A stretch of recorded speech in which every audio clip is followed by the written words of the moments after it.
Somehow, some way, I brought in. Yeah, somehow, some way, I brought in. What's up, y'all? It's RC. It's your first time here. Hey, hit that like button, subscribe. We're gonna talk some women's hoops. Right now, we finna talk some Indiana Fever. So check it out, right? So look, to buy in to what we doing, for me, wasn't that easy. And let me explain myself. It wasn't that easy because I wanted players, I wanted youth on Caitlin Clark's timeline. So obviously, I wanted players around her same age, obviously talented, defensively, players, talented on the defensive side of the ball, players that could shoot the ball offensively from range, to surround Caitlin with. I wanted players on, the same wavelength as Caitlin and Aaliyah Boston, as well as Lexi Hall. But, the organization, they had other plans. They said, you know what? Let's ramp it up. Let's go get veterans. Let's go get some championship experience. Let's really bring this team together.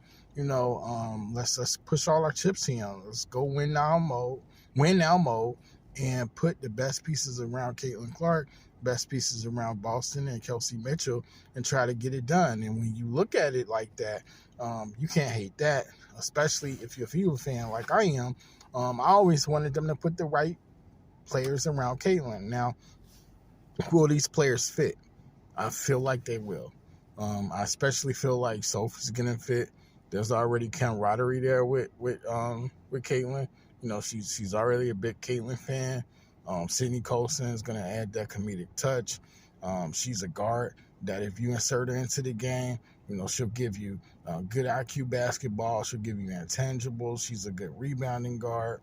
She can even knock down a jumper or two when she plays some good defense.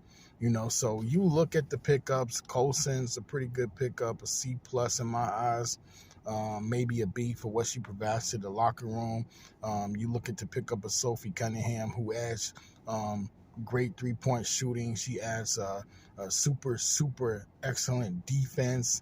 She's going to add that grittiness, that scrappiness, from a wing defender standpoint. So that's going to be great, and I would give that a A. I honestly would. Natasha Howard's defensive presence, the ability to put the ball in the cup. I'm going to have a post, a player that can also stretch the floor a bit. Championship experience there. So when you look at Natasha Howard, I give that an A. I like the moves. Brianna Turner, recent signing. I'm not going to tell you that I know much about her. I really don't. But for me, I just had to, how can I say this?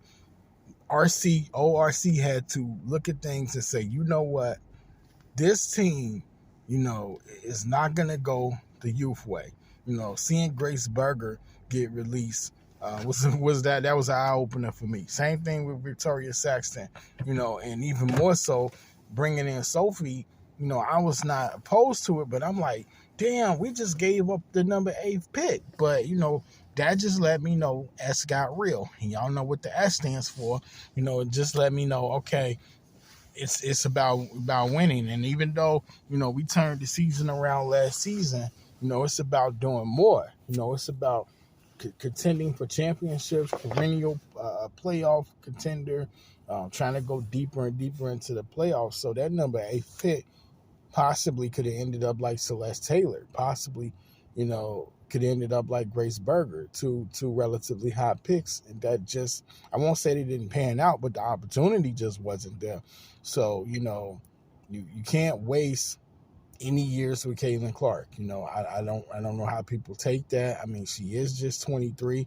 I would love to see Caitlin get the championship ring, obviously. As an Iowa fan as well, I'm still, I still don't like the fact that we had 2 cracks at it and we didn't come out on top. So, I said that if the Fever put the right roster around Caitlin, I definitely would be all in. And, I was already all in, but it's like, hey, all Fever in, let's go. Let's do this. They put tremendous talent and even more so tremendous experience around Caitlin. So now Caitlin's still going to be able to have moments where she goes off and she's going to have a lot of open shots in my eyes, because Kelsey Mitchell's going to hurt you. If you spend too much time trying to defend Caitlin, Leah Boston, Natasha Howard, and DeWanna Bonner. We did not mention DeWanna Bonner. DeWanna Bonner signing with Indiana made me jump to the ceiling. I mean, I thought I was going to crash out of the ceiling. Like that was a pickup that I hope we would get, but I wasn't sure if we would get her. I have a lot that I want to talk about with DeWanna Bonner, so I can't say it all on this video. It's all positive stuff, but I was just so happy. Even at 36, she has a lot left in my eyes. She is length. She can defend. She can hit the three. We got a lot to talk about with DeWanna, but I was just so happy. I mean, to pick up DeWanna Bonner was so heartwarming. To be able to get these players that individuals and people thought, oh, nobody wants to play with Caitlin Clark. Now the narrative has changed from nobody wants to play with Caitlin to, oh, now y'all want to buy her a championship. It doesn't work like that. That's not how this works. That don't work that way. But look, so far the Fever have had the best off season, and the DeWanna Bonner grade, I would give that an A+. So I'm just super happy with the pickups. If we use the draft to pick up a young player, they're going to be hard-pressed to try to make this roster. I'm telling you now, if we draft somebody, they're going to be very hard-pressed to hang around because this team is loaded with talent, and that's the way you want it. Okay, that ain't the lyrics, but y'all get where I was going with that. But okay, look, we're going to conclude the video, but I guess if I had to ask you guys a question, I would say, what grade would you give this Indiana Fever offseason? Let me know in the comment section. It's RC. We pushing through. We going as hard as possible, trying to make it to that 1,000 mark and keep on going. And with that, hey, I'll catch y'all on the next one.